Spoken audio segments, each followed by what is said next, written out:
আমি এই শহরে নতুন এসেছি। ভাড়া করার মতো একটা ঘর খুঁজতে খুঁজতে একেবারে ক্লান্ত হয়ে পড়লাম।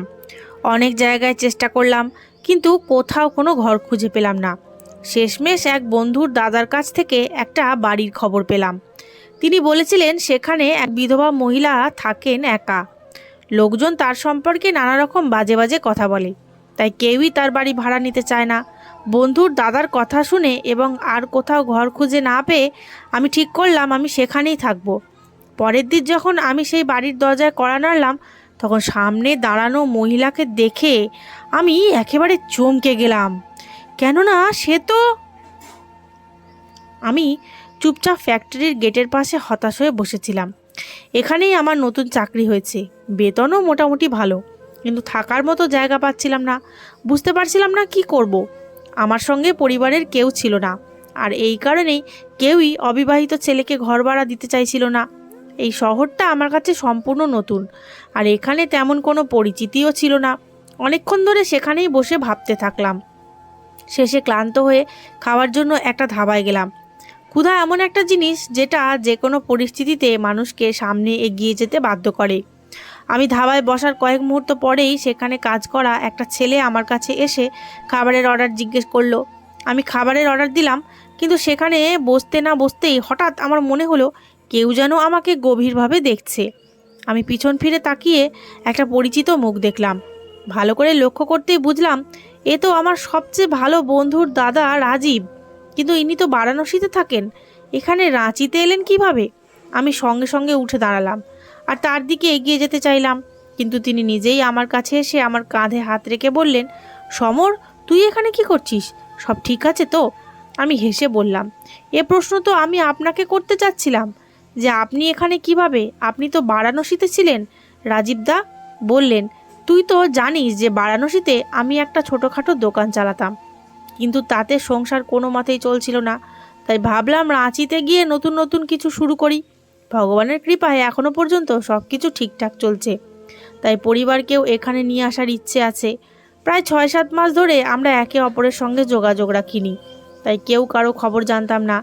আমি তার কথা শুনে মাথা নেড়ে বললাম, এই কারণে আমিও বারাণসী ছেড়ে রাঁচিতে চলে এসেছি। এক বন্ধু আমাকে এখানে চাকরির জন্য পাঠিয়েছে, কিন্তু এখন সবচেয়ে বড় সমস্যা হলো এখানে থাকার জন্য কোনো জায়গা পাচ্ছি না। আপনি এখানে কবে থেকে আছেন? আমার কথা শুনে রাজীবদা কিছুক্ষণ চুপ করে রইলেন। তারপর আমার দিকে তাকিয়ে তাকিয়ে বললেন, আমার এখানে আসা প্রায় 4 মাস হয়ে গেছে, কিন্তু তুমি এখানে থাকছো কোথায়? আমি মাথা নেড়ে বললাম, আমার সব জিনিসপত্র ফ্যাক্টরিতেই রাখা আছে। সারাদিন কাজ করে ক্লান্ত হয়ে যায়, কিন্তু শান্তিতে ঘুমানোর মতো কোনো জায়গা পাচ্ছি না, তাই খুব বিপদে আছি। এখানে আমি একা এসেছি, আর একা ছেলেকে কেউ ঘর ভাড়া দিতে রাজি হচ্ছে না। বারাণসীতে তবু কিছুটা সহানুভূতি পাওয়া যেত, কিন্তু এখানে রাঁচিতে তো একদমই না। আমার কথা শুনে রাজীবদা বললেন, চলো বসে কথা বলি। এরপরে আমরা একসাথে বসলাম। রাজীবদা জিজ্ঞেস করলেন, তারপরে কাজ কেমন চলছে, আর বেতন টেতন কেমন পাচ্ছ? এর মধ্যে ওয়েটার খাবার নিয়ে এসে পড়েছিল, তাই আমি খেতে খেতে তাকে বিস্তারিত বলতে শুরু করলাম। মা চায় এবার আমার বিয়ে হোক, তাই কিছু টাকা জমানো দরকার। বারাণসীতেও ফ্যাক্টরিতে কাজ করতাম, কিন্তু এখানে বেতন কিছুটা ভালো, তাই চলে এসেছি। মাসে প্রায় কয় হাজার টাকার মতন হয়ে যায়। কিছু জিনিসের কাছে রেখে বাকিটা মাকে পাঠিয়ে দেব, যাতে তিনি আমার বিয়ের জন্য সঞ্চয় করতে পারেন। কিন্তু এখানে থাকার জায়গা না পাওয়ায় খুব কষ্টে আছি। তিনি হেসে বললেন, আমারও এখানে আসার বেশি দিন হয়নি, কিন্তু আমি তোমার জন্য কোনো না কোনো ব্যবস্থা করবই। আমার কিছু পরিচিত লোক আছে যারা এই ব্যাপারে তোমাকে সাহায্য করতে পারে। তার কথা শুনে আমি তাড়াতাড়ি জিজ্ঞাসা করলাম, আপনি এখন কোথায় থাকেন? আমার প্রশ্ন শুনে তিনি কিছুক্ষণ চুপ করে রইলেন। তারপর বললেন, এই মুহূর্তে রাতে আমি আমার দোকানেই ঘুমিয়ে পড়ি। নিজের জন্য এখনও কোনো জায়গা দেখিনি, কিন্তু যখন স্ত্রী আর বাচ্চারা এখানে আসবে তখন একটা ঘর ভাড়া নেব ভেবেছি। তার কথা শুনে আমি কিছুক্ষণ নীরব রইলাম। তারপর মনে মনে ভাবলাম তাকে বলি যে অন্তত আজ রাতটা আমাকে যেন দোকানে ঘুমাতে দেন, কিন্তু তিনি নিজে থেকে কিছু না বলায় আমি সিদ্ধান্ত নিলাম যে তাকে অসুবিধায় ফেলবো না। আমরা দুজন একসঙ্গে খাবার খেলাম। খাওয়া শেষ হলে তিনি জোর করে আমার বিল দিতে চাইলেন, কিন্তু আমি তা মানা করে দিলাম। নিজের নিজের বিল মিটিয়ে আমরা একে অপরের মোবাইল নম্বর লিখে নিলাম, কারণ পুরনো নম্বর দুজনেরই বন্ধ হয়ে গিয়েছিল। চলে যাওয়ার সময় তিনি আমার হাত ধরে বললেন, আমি খুব তাড়াতাড়ি তোমার সঙ্গে যোগাযোগ করব। আমার কাছে দোকানে অনেক লোক বাজার নিতে আসে, আমি নিশ্চয়ই তোমার জন্য একটা থাকার জায়গা ঠিক করতে পারবো। আমি তার কাছে অনুনয় করে বললাম, দাদা, যত তাড়াতাড়ি সম্ভব একটু ব্যবস্থা করে দেবেন, না হলে রাতগুলো আমাকে ফুটপাতে ঘুমিয়ে কাটাতে হবে। এই কথাটা আমি ইচ্ছে করেই বলেছিলাম, কেননা ভেবেছিলাম হয়তো এতে তার মনে দয়া হবে আর তিনি নিজেই তার দোকানে ঘুমাতে যেতে বলবেন। কিন্তু মনে হলো তার তেমন কোনো ইচ্ছে নেই। কিছুক্ষণ পর তিনি আমাকে বিদায় জানিয়ে চলে গেলেন, আর আমি চুপচাপ হোটেলের পাশে একটা বেঞ্চে বসে পড়লাম। আগামীকাল থেকে ফ্যাক্টরিতে আমার কাজ শুরু হবে, সারাদিন তো ওখানেই কেটে যাবে, কিন্তু রাতের চিন্তা আমাকে পাগল করে দিচ্ছিল। হোটেলে থাকা আমার পক্ষে সম্ভব নয়, কেননা আমার আয় ততটাও নয়। যদি একটা ছোট ঘর ভাড়ায় পাই তাহলে সব কিছু ঠিক থাকবে, কিন্তু কেউই আমাকে ভাড়া দিতে রাজি নয়। যদিও আমি বাড়িতে মিথ্যে বলে দিয়েছিলাম যে ঘর পেয়ে গেছি, যাতে মা চিন্তা না করেন। আসল সত্যিটা হলো, রোজগার করার জন্য মানুষকে অনেক ত্যাগ স্বীকার করতে হয়। কারো ঘুমের, কারো পরিবারের, আবার কারো মাথার ওপরে ছাদের ত্যাগ স্বীকার করতে হয়। কিন্তু আমার ক্ষেত্রে তো তিনটেই একসাথে চলে এসেছে। অনেকক্ষণ হোটেলের বাইরে বসে থাকার পর আমি ঘুমানোর জায়গা খুঁজতে বের হলাম। রাস্তা দিয়ে হাঁটতে হাঁটতে একটা ঝুপড়ি বস্তি এলাকায় পৌঁছে গেলাম। সেখানে কিছু লোক ভিক্ষা চাইছিল, কেউ আবার মাটিতে শুয়েছিল। আমি ভাবতে লাগলাম, আমিও কি এখানেই থেমে যাব, নাকি আরও একটু সামনে এগিয়ে দেখব। আমার পকেটে সামান্য কিছু টাকা আর একটা মোবাইল ছিল। ভয় করছিল, যদি এখানে শুয়ে পড়ি তাহলে হয়তো সকালে ওঠার আগেই এই দুটো উধাও হয়ে যাবে। তাই সামনে এগিয়ে যাওয়ার সিদ্ধান্ত নিলাম এবং একা একা রাস্তায় হাঁটতে থাকলাম। চারপাশে তেমন কেউ ছিল না, কিছু দূরে কয়েকজন লোক নিজেদের জিনিসপত্র বিক্রি করছিল। আমি গিয়ে একপাশে বসে পড়লাম। এখনও চারপাশে কিছু লোক ঘুরে বেড়াচ্ছিল, তাই এখনই শোয়া ঠিক মনে হলো না। সময় দ্রুত কেটে যেতে লাগলো, আর কিছুক্ষণ পর চারিদিক নিস্তব্ধ হয়ে গেল। ক্লান্তির ফলে আমি ফুটপাতেই শুয়ে পড়লাম, আর কখন যে ঘুমিয়ে পড়লাম টেরও পাইনি। সূর্যের প্রথম কিরণে আমার চোখ খুলে গেল। কিছুক্ষণ এপাশ ওপাশ করলাম, কিন্তু যখন রোদ সরাসরি চোখে পড়ল তখন ঘুম একেবারে উড়ে গেল। আমি উঠে বসে পড়লাম এবং পকেট থেকে মোবাইল বের করে দেখি সকাল 7টা বাজে। মনটা খারাপ হয়ে গেল, কেননা মনে হচ্ছিল যদি আরেকটু সকালে উঠতে পারতাম তাহলে সকালের পূজাটা করতে পারতাম। আমি প্রতিদিন সন্ধ্যা আর সকালে 2 বেলায় পূজা করা মানুষ, তাই সেটা বাদ দেওয়া আমার কাছে ভুল মনে হতো। কিছুক্ষণ বসে নিজের অবস্থাটা সামলাতে লাগলাম। তারপর ক্লান্ত হয়ে কাছের একটা হোটেলের দিকে রওনা দিলাম। ভাবলাম হাত মুখ ধুয়ে নাস্তা করে তারপর কাজে বের হব। এখানকার মানুষজন খুবই মিশুকে আর সাহায্যপ্রবণ, কিন্তু আশ্রয় দেওয়ার মানুষ একটাও নেই। জানি না এ কেমন অদ্ভুত নিয়ম। পরিবার থাকলে ঘর মেলে, না হলে নয়। মুখ হাত ধুয়ে একটা চেয়ারে বসে নাস্তার অর্ডার দিলাম। কিছুক্ষণ পরে পরোটা আর তরকারি আমার সামনে এসে গেল। প্রথম টুকরোটা মুখে দেওয়ার সঙ্গে সঙ্গেই একটা কথা মনে পড়ে গেল। সকালবেলা মা নিজে হাতে আমাকে নাস্তা খাইয়ে দিতেন। আমি এখন 25 বছর বয়সের হলেও তার চোখে আজও সেই ছোট্ট ছেলে। যেদিন আমি নিজের বাড়ি ছেড়ে এই অচেনা শহরে পাড়ি দিয়েছিলাম, সেদিন মা অনেক কেঁদেছিলেন এবং বলেছিলেন, বাবা, তোকে ছাড়া এই বাড়িটা ফাঁকা হয়ে যাবে। আমি চুপ করেছিলাম, কারণ আমার কাছে এর কোনো উত্তর ছিল না। আমি অসহায়, কেননা কাজের জন্য মানুষকে অনেক কিছু ছাড়তে হয়, যেমন নিজের ঘর, নিজের শহর, এমনকি নিজের মা ও খাবার শেষ করে আমি সোজা ফ্যাক্টরির দিকে রওনা দিলাম। ফ্যাক্টরির সময় ছিল সকাল 9টা, কিন্তু আমি 8টাতেই বেরিয়ে পড়লাম। সেখানে পৌঁছাতে পৌঁছাতে আধা ঘন্টা লেগে গেল, আর তারপর আরও আধা ঘন্টা বাইরে বসে অপেক্ষা করতে হলো, কারণ 9টার আগে কোনো শ্রমিকের ভেতরে ঢোকার অনুমতি ছিল না। লম্বা পথ পেরিয়ে যখন আমি ফ্যাক্টরির সামনে পৌঁছালাম তখন ঘড়িতে 8:30 বাজছিল। দরজার সামনে থাকা প্রহরী আমাকে থামিয়ে দিয়ে বলল, কোম্পানি ঠিক 9টাতেই খুলবে, ততক্ষণ এখানেই বসে থাকো। আমি চুপচাপ দরজার পাশে বসে পড়লাম। সে হেসে বলল, তুমি প্রথম এমন কর্মচারী যে সময়ের আগে এসেছো, কিন্তু এটা শুরুর উৎসাহ, দিনে দিনে সবাই অভ্যস্ত হয়ে যায়, তারপর দেরি করেই আসে। ম্যানেজার, ঠিকাদার, শ্রমিক সবাই প্রায়ই দেরিতে পৌঁছায়। অনেক সময় মালিক নিজেই ফ্যাক্টরিতে চলে আসেন, আর যখন দেখেন কেউ সময় মতো আসেনি তখন সবাইকে ভালোভাবেই কথা শোনাতে শুরু করেন। এরপর এসে আমার দিকে তাকিয়ে বলল, ব্যাপারে মালিকের সঙ্গে অবশ্যই কথা বলবো। তার কথা শুনে আমি কিছুই বললাম না, কেননা আমার দৃঢ় বিশ্বাস ছিল যে তার এই প্রশংসা নিছক কোনো স্বার্থ বা কোনো লোভের কারণে। আমি চুপচাপ বসে ফ্যাক্টরির গেটের দিকে তাকিয়ে রইলাম এবং মনে মনে ভগবানের কাছে প্রার্থনা করছিলাম যেন কোনোভাবে আমি একটা থাকার জায়গা পেয়ে যাই, কেননা ফুটপাতে থাকা আমার পক্ষে অসম্ভব। সময় দ্রুত কেটে যাচ্ছিল। আধা ঘন্টা পার হলে ফ্যাক্টরির গেট খুলে গেল, আর আমি সঙ্গে সঙ্গে ভেতরে ঢুকে পড়লাম। আমি সোজা আমার লকারের দিকে গেলাম, কেননা এখানে প্রতিটি শ্রমিককে একটি করে লকার দেওয়া হয়েছিল, যাতে তারা নিজেদের প্রয়োজনীয় জিনিসপত্র রাখতে পারে। আমার মালপত্র একটু বেশি ছিল, তাই আমাকে 2টো লকার দেওয়া হয়েছিল। আমি লকার থেকে কাপড় বের করে মেশিনের পাশে রাখলাম। তারপরে ওয়াশরুমে গিয়ে কাজের পোশাক পরে নিজের কাজের বিভাগে গেলাম।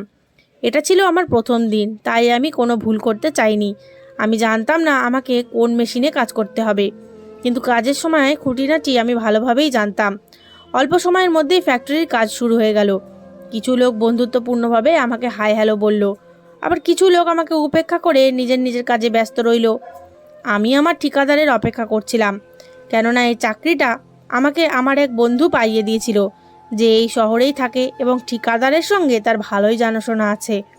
সকাল প্রায় 10টার দিকে ঠিকাদার এলে আমি সঙ্গে সঙ্গে নিজের জায়গা থেকে উঠে দাঁড়ালাম, কিন্তু সে আমায় উপেক্ষা করে অন্য শ্রমিকের সঙ্গে কথা বলতে লাগলো।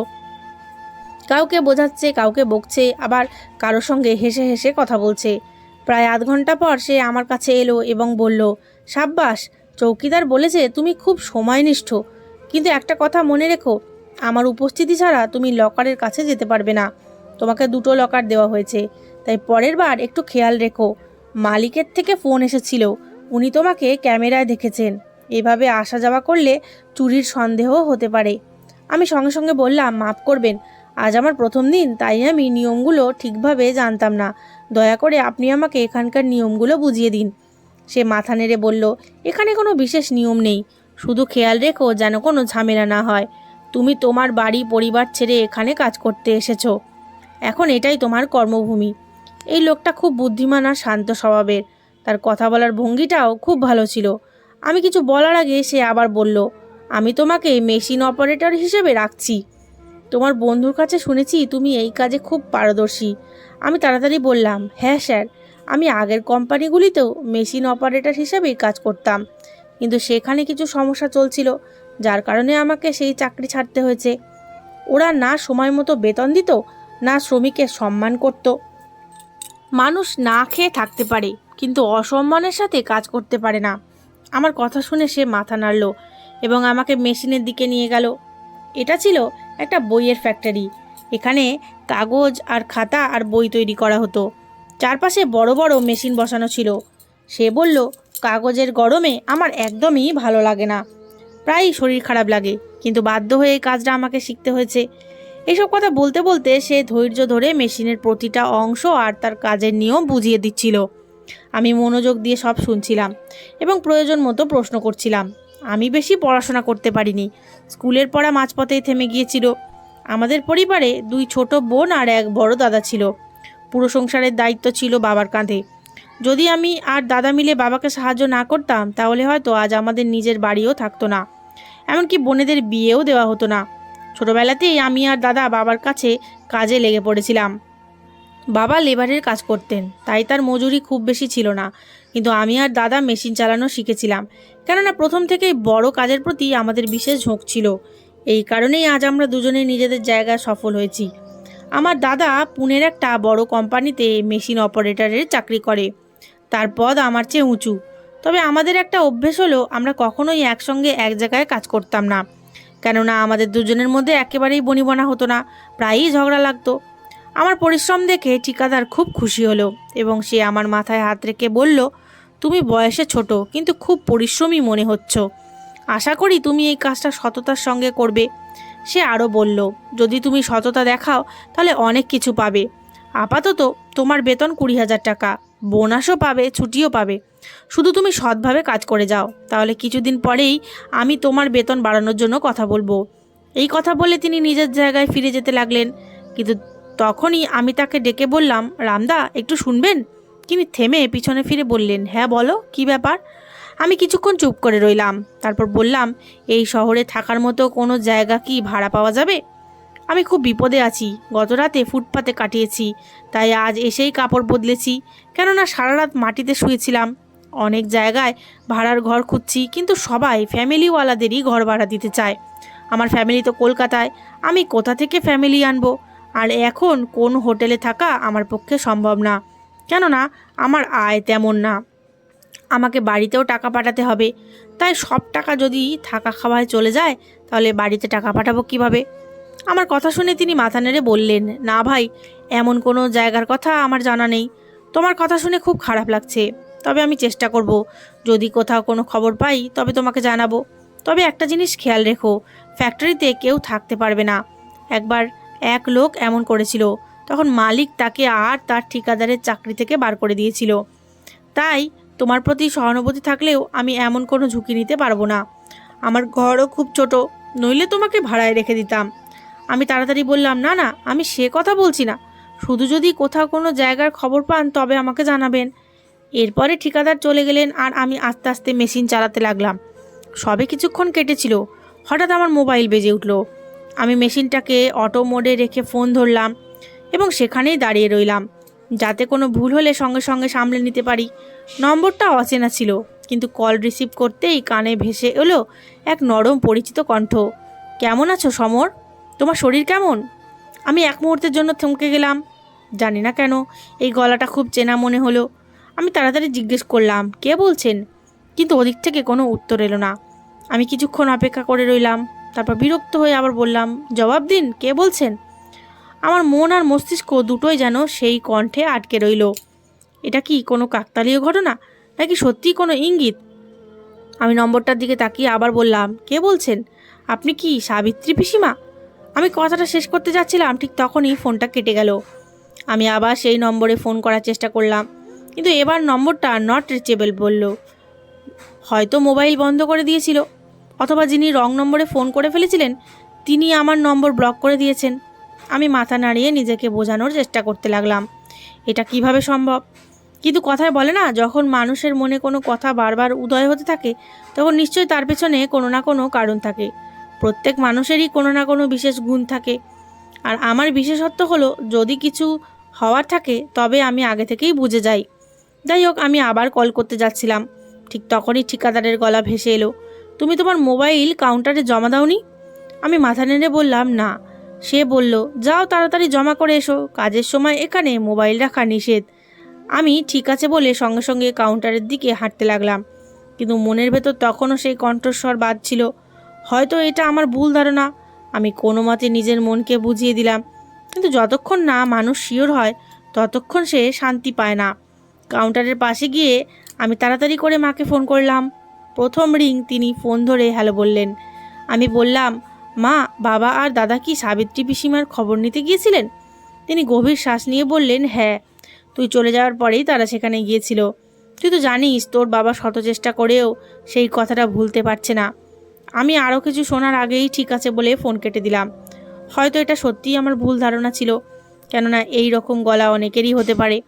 আমি মাথা নাড়িয়ে মোবাইলটা কাউন্টারে জমা দিলাম এবং আবার কাজে লেগে গেলাম। কিন্তু আমি কিভাবে জানবো যে রাঁচিতে আসার পর আমার জীবনে এক নতুন মোড় নিতে চলেছে? পুরো দিন কাজেই কেটে গেল। রাত 10টার সময় কাজ শেষ হলে আমি বাইরে বেরোলাম। তখনই চৌকিদার আমাকে থামালো। তাকে দেখে না জানি কেন আমার মুখে একটা হালকা হাসি ফুটে উঠল। সে বলল, আপনি খুব পরিশ্রমী মানুষ, কেননা এই সময় পর্যন্ত কেউ থাকে না। আমি পকেট থেকে 50 টাকার একটা নোট বের করে তার পকেটে রাখলাম আর বললাম, পরিশ্রম করে উপার্জন করো, কারণ ঈশ্বর পরিশ্রমীকে কখনো খালি হাতে ফেরান না। মিষ্টি কথা বলে টাকা নেওয়াটা ভালো জিনিস নয়, এটা বলেই আমি এগিয়ে গেলাম। কিছু কথা এমনিই হয়, যেটা অন্যকে বোঝানো আমাদের কর্তব্য। তারপর আমি সেই হোটেলে গেলাম যেখানে গত রাতে খেয়েছিলাম। ফ্যাক্টরি থেকে আমাদের দুপুরের খাবার দেওয়া হতো। রাতে না খেতে বসে ভাবতে লাগলাম, যদি রোজ বাইরে খাই তাহলে খরচ অনেক বেড়ে যাবে, যা আমি একদমই সামলাতে পারবো না। এরপরে হেঁটে হেঁটে আমি আমার অস্থায়ী আশ্রয়ে পৌঁছে গেলাম। সেখানে বসে মাথায় সারাদিনের ঘটনাগুলো ঘুরতে লাগলো। কিছু সমকর্মী খুব ভালো ছিল, কিন্তু কয়েকজন আমার ওপর হিংসা করতে শুরু করেছে। তাদের মতে আমি নতুন হয়েও বেশি বেতন পাচ্ছি, যেখানে তারা 10 বছর ধরে কাজ করছে। আমি চুপচাপ শোয়ার ব্যবস্থা করতে লাগলাম, কিন্তু সেই ফোন কল আমাকে আবার অস্থির করে তুলল। আমি আবার মোবাইলটা বের করে নম্বরটা দেখলাম, একবারে অচেনা। তবু কল করলাম, কিন্তু মোবাইল বন্ধ বলছিল। আমি মাথা নাড়িয়ে চোখের ওপর হাত রাখলাম আর নিজেকে বললাম, সম্ভবত এটা আমার ভুল ধারণা, কেননা মরে যাওয়া মানুষ কখনো ফিরে আসে না। এসব ভাবতে ভাবতে আমি চুপচাপ গভীর ঘুমে তলিয়ে গেলাম। কিন্তু আমি কি জানতাম আমার ভাগ্য এবার সত্যিই এক নতুন মোড় নিতে চলেছে। সারাটা রাত অদ্ভুতভাবে কাটলো। কখনো গাড়ির শব্দে তো কখনো অচেনা কোনো শব্দে আমার ঘুম ভেঙে যাচ্ছিল। রাস্তায় ঘুমানো ভীষণ কষ্টকর, কিন্তু যে সমস্যায় আমি পড়েছি তার মোকাবিলা আমাকে একাই করতে হবে। সকালে সূর্যের আলো আমার চোখে পড়লে আমার চোখ খুলে গেল। মোবাইলটা হাতে নিয়ে দেখলাম সকাল 8টা বাজে। আমি সঙ্গে সঙ্গে রাজীব দাদাকে ফোন লাগালাম। রাতভর মশার কামড় আর যানবাহনের আওয়াজ, তার ওপরে মনের মধ্যে একটাই ভয় ঘুরে বেড়াতো যে কোথাও কেউ আমার পকেট থেকে টাকা না চুরি করে নেয় অথবা ফোনটা নিয়ে না পালায়। প্রথম রিংয়েই রাজীব দাদা ফোন ধরলো। তিনি হ্যালো বলার আগেই আমি বললাম, কেমন আছো দাদা? তার গলায় ক্লান্তির ছাপ স্পষ্ট বোঝা যাচ্ছিল। সে বলল, আমি তো তোমাকেই ফোন করতে যাচ্ছিলাম। আমার চোখে একটা জায়গা পড়েছে, আজ রাতে হোটেলে দেখা করো, আমি তোমাকে পুরো খবরটা জানিয়ে দেব। আমি বললাম, ঠিক আছে দাদা, অনেক ধন্যবাদ। তারপর ফোন কেটে দিলাম। মনে মনে ঠিক করলাম সেই বাড়িতে জল বা বিদ্যুৎ থাকুক বা না থাকুক, আমি সেখানে ঠিকই থেকে যাব, কেননা আমার একটা মাথা গোঁজার ঠাঁই দরকার। বাড়িতে সবাইকে আমি বলে রেখেছিলাম যে আমি থাকার জায়গা পেয়ে গেছি, কিন্তু সত্যিটা হলেও এটা একেবারে ডাহা মিথ্যে কথা। রাস্তায় হাঁটতে হাঁটতে আমার মনে ভয় আর আশা দুই কাজ করছিল। হোটেলে পৌঁছে মুখ হাত ধুয়ে নাস্তা করলাম, তারপর মাকে ফোন করলাম। কাল এত তাড়াহুড়োয় কথা হয়েছিল যে হয়তো মা সারা রাত চিন্তায় ছিলেন। প্রথম রিংয়েই মা ফোন ধরলেন এবং আমি কিছু বলার আগে তিনি উদ্বিগ্ন কণ্ঠে বললেন, কেমন আছিস বাবা? একটা কাজ কর, তুই ফিরে আয়, তোকে নিয়ে আমার খুব মনে দুশ্চিন্তা হচ্ছে। মনে হচ্ছে কিছু একটা খারাপ হতে চলেছে। তোকে নিয়ে আমি খুব খারাপ একটা স্বপ্ন দেখেছি। আমি মৃদু হেসে বললাম, মা প্লিজ তুমি আমাকে নিয়ে চিন্তা করো না। এখন তুমি আমাকে বলো, তোমার শরীর কেমন আছে? বাড়িতে সবাই ভালো তো? মা বললেন, হ্যাঁ, এখানে সব ঠিকই আছে, কিন্তু আমার মন বারবার বলছে আমার ছেলে ভালো নেই। যদি কোনো সমস্যায় থাকে আমাকে বল, আমি কোনো না কোনো উপায় বের করব। মা উদ্বিগ্ন গলায় বললেন, তুই যে ঘরে থাকছিস সেটা ঠিক আছে তো? কারণ তোকে নিয়ে আমি খুব খারাপ একটা স্বপ্ন দেখেছি। আমি তৎক্ষণাৎ বললাম, হ্যাঁ মা, সব ঠিক আছে। তুমি তো জানো ঠিকাদারের সঙ্গে আমার ভালো সম্পর্ক হয়ে গেছে। এছাড়া কিছু কর্মচারীর সঙ্গেও আমার বন্ধুত্ব হয়ে গেছে। আর হ্যাঁ, রাজীব দাদাও এখানেই ব্যবসা করছেন, ওনার সঙ্গেও দেখা হয়েছে। এখন আমরা নিয়মিত যোগাযোগে আছি। এই কথা শুনে মা একটু শান্ত হলেন এবং এদিক ওদিকের কথা বলতে লাগলেন। প্রায় 15 মিনিট ধরে মা ছেলের মধ্যে কথা হলো। তারপরে আমি বললাম, মা ফোন রাখছি, কাজে দেরি হয়ে যাচ্ছে, বলেই ফোন কেটে দিলাম। ফ্যাক্টরিতে পৌঁছতে আজ আমার 10 মিনিট দেরি হয়ে গিয়েছিল। তাড়াহুড়ো করে ভিতরে ঢোকার সময় চৌকিদার আমার হাত ধরে বললেন, কাল আপনি আমাকে একটা কথা শিখিয়েছিলেন, তাই আজ আমি আপনাকে একটা কথা শেখাবো। যারা নিজের কাজকে ভালোবাসে, কাজও তাদের ভালোবাসে। যদি প্রথম থেকে আপনি দেরি করে আসা শুরু করেন, তাহলে মনে রাখবেন এখানে ধীরে ধীরে আপনার সম্মান কমে যাবে। এটা বলেই সে নিজের জায়গায় ফিরে গেল, আর আমি হালকা হাসলাম এবং ভিতরে ঢুকে গেলাম। আজ আমাকে কাপড় পাল্টাতে হয়নি, তাই সরাসরি মেশিনের কাছে গিয়ে কাজ শুরু করলাম। সময় ধীরে ধীরে কেটে যাচ্ছিল, আর দিনটা নিজের মতো করেই এগিয়ে চলছিল। রাত 8টা নাগাদ কাজ শেষ হলে আমি হোটেলের দিকে রওনা দিলাম। মনে একটাই আশা যে আজ রাজীব দাদার সঙ্গে দেখা হবে আর হয়তো থাকার একটা জায়গা পেয়ে যাব। প্রতিদিন ফুটপাতে ঘুমানো আর সম্ভব হচ্ছে না। দীর্ঘ পথ পেরিয়ে হোটেলে পৌঁছলাম। সৌভাগ্যবশত রাজীব দাদা তখনও আসেননি। আমি খাবার অর্ডার দিলাম এবং চুপচাপ বসে মনে মনে ঈশ্বরের কাছে প্রার্থনা করতে লাগলাম যে আজ যেন একটা মাথা গোঁজার ঠাঁই পাই, কারণ এইভাবে ফুটপাতে ঘুমানো আর সহ্য হচ্ছে না। প্রায় 10 মিনিট পর দেখলাম দরজা দিয়ে রাজীব দাদা আসছেন, আর তার সঙ্গে একটা ছোট্ট ছেলে। আমি সঙ্গে সঙ্গে উঠে দাঁড়ালাম আর তার সঙ্গে হাত মেলালাম এবং ছেলেটার মাথায় স্নেহ ভরে হাত রাখলাম। রাজীব দাদা চেয়ার টেনে বসে বললেন, কেমন চলছে কাজ? সব ঠিকঠাক তো? আমি হাসতে হাসতে বললাম, হ্যাঁ, ঈশ্বরের কৃপায় সব ঠিক আছে। শুধু একটা থাকার জায়গা পেলে খুব ভালো হতো। প্রতিদিন ফুটপাতে ঘুমানোর কারণে ঘুম ঠিক মতো হয় না, আর সব সময় ভয় থাকে আমার সব কিছু চুরি না হয়ে যায়। শুনেছি রাঁচিতে নাকি প্রচুর চুরি হয়। তিনি হেসে বললেন, এই কথাটা তুমি একদম ঠিক বলেছ। আমি যখন প্রথম দিকে এসেছিলাম তখন আমার মোবাইল আর মানিব্যাগ চুরি হয়ে গিয়েছিল। ভাগ্য ভালো দোকানে একটা অতিরিক্ত ফোন আর কিছু টাকা রাখা ছিল, না হলে বড় বিপদে পড়ে যেতাম। তার কথা শুনে আমি আফসোস করে মাথা নাড়লাম। এরপর তিনি বললেন, তোমার থাকার একটা জায়গার বন্দোবস্ত আমি করে ফেলেছি, কিন্তু একটা বড় সমস্যা আছে। আমি তাড়াতাড়ি করে বললাম, যত বড় সমস্যাই হোক আপনি বলুন দাদা, আমি সব মেনে নেব। জল বা বিদ্যুতের সমস্যা হোক বা গ্যাসের ঝামেলা হোক, আমি সব রকম কষ্ট করতে রাজি আছি, শুধু একটা থাকার জায়গা পাইয়ে দিন। আমার কথা শুনে রাজীব দাদা কিছুক্ষণ চুপ করে রইলেন। তারপরে আমার দিকে তাকিয়ে বললেন, মানুষ অনেক সময় পরিস্থিতির কাছে খুব অসহায় হয়ে পড়ে। তোমার অবস্থা সত্যিই খুব খারাপ, কিন্তু তবুও সেখানে যাওয়ার আগেই সব কিছু ভালোভাবে ভেবে নিও। তোমার জন্য যে জায়গাটা ঠিক করা হয়েছে সেটা এক বিধবা মহিলার বাড়ি। তবে শোনা যায় ওই মহিলাকে নিয়ে অনেক খারাপ খারাপ কথা রটে আছে। কেউ কেউ বলে সে নাকি কাউকে খুন করেছিল আর নিজের স্বামীকে ফেলে কোথাও পালিয়ে গিয়েছিল। এখন ওর মাথার ওপর কোনো পুরুষের ছায়া নেই। অনেকবার সে তার বাড়িটা ভাড়া দিতে চেয়েছে, কিন্তু কেউই সেখানে থাকতে রাজি হয়নি। বেচারি খুব অসহায়, কিন্তু মানুষ তাকে দেখে ভয় পায়, নিজেদের প্রাণের আশঙ্কা করে। সেই মহিলার কাছ থেকে সবাই দূরত্ব বজায় রাখে। তার ওপরে বাড়িতে কোনো পুরুষ নেই। এখন তুমি নিজেই ঠিক করে ভেবে দেখো, যদি এতে তোমার কোনো আপত্তি না থাকে তাহলে আমি ওনার সঙ্গে কথা বলিয়ে দিতে পারি। মাসে 3,000 টাকা ভাড়া হবে। একটা ঘর, বাথরুম, ছোট একটা রান্নাঘর আর একটা ছোট বারান্দা আছে। শুধু ভাড়া সময় মতো ওই মহিলাকে দিতে হবে। রাজীবদার কথা শুনে আমি কিছুক্ষণ নীরব হয়ে ভাবতে লাগলাম। শহরটা আমার কাছে একদম নতুন, এখানকার মানুষও অচেনা। যদি ওই মহিলা আমায় কোনো বিপদে ফেলে দেয় তখন আমি কি করব? আমি কিছুক্ষণ চিন্তা করে বললাম, ঠিক আছে দাদা, যদি কোনো বিপদ আমার কপালে লেখা থাকে তাহলে সেটা আসবেই। আপনি ওই মহিলাকে আমার পক্ষ থেকে হ্যাঁ বলে দিন। আমি ওই ভাড়ার ঘর নিতে রাজি আছি, কেননা এখন আর আমার পক্ষে রাস্তায় ঘুমানো সম্ভব হচ্ছে না। আমার সব জিনিসপত্র ফ্যাক্টরিতে রাখা আছে, ফলে খুব সমস্যা হচ্ছে। বাড়িতেও আমি মাকে মিথ্যে বলেছি যে আমি বাড়ি ভাড়া নিয়েছি। মা অনেকবার ভিডিও কলে ঘর দেখাতে বলেছেন, কিন্তু আমি এটা সেটা বলে কথা এড়িয়ে গিয়েছি। আর একটা কথা দাদা, ওই মহিলার সঙ্গে আমরা একটা ছোট্ট চুক্তি লিখে নেব যে আমি তাকে ভাড়া দেব এবং নিজের ইচ্ছে মতো থাকবো। তার সঙ্গে আমার কোনো ব্যক্তিগত সম্পর্ক থাকবে না। রাজীব দাদা বললেন, হ্যাঁ, এটাই ঠিক হবে। তাছাড়া ওই বেচারি মহিলা নিজেই বলে যে সে কোনো খুন করেনি। তার মামলা এখনও চলছে। যখন অপরাধ প্রমাণ হবে তখনই সত্যিকারের অপরাধী ধরা পড়বে। রাজীব দাদার কথা শুনে আমি সঙ্গে সঙ্গে বললাম, তাহলে চলুন এখনই সেখানে যাই। আজ রাতটা আমি সেখানেই কাটিয়ে দেব, আর সকালে ফ্যাক্টরি থেকে জিনিসপত্র নিয়ে আসব। টাকা পয়সা আমার সঙ্গেই আছে। আমার কথা শুনে রাজীব দাদা বললেন, না, এখনই না, তুমি ওখানে দিনে যাবে, রাতের বেলা তোমাকে কেউ ওই বাড়ি দেবে না। রাজীব দা আরও বললেন, সে খুব একগুঁয়ে মহিলা। যদিও তার ওপর খুনের অভিযোগ আছে, কিন্তু আসলে সে খুবই ভালো চরিত্রের মহিলা। পুরো পাড়ার লোকজন বলে তার মতো সতী চরিত্রবান মহিলা আগে কেউ দেখেনি। সব সময় মাথায় ওড়না দিয়ে থাকে, কোনো পরপুরুষের সামনে কখনোই আসে না। একমাত্র বাধ্য হয়ে তোমাকে ঘর দিচ্ছে, না হলে সে কোনো পরিবারকেই ঘর ভাড়া দিতে চেয়েছিল। রাজীব তার কথা শুনে আমি চুপ করে গেলাম। সেই রাতটাও আমি কোনো রকমভাবে রাস্তাতেই কাটালাম। পরে সকালে নতুন আশার আলো নিয়ে এলো।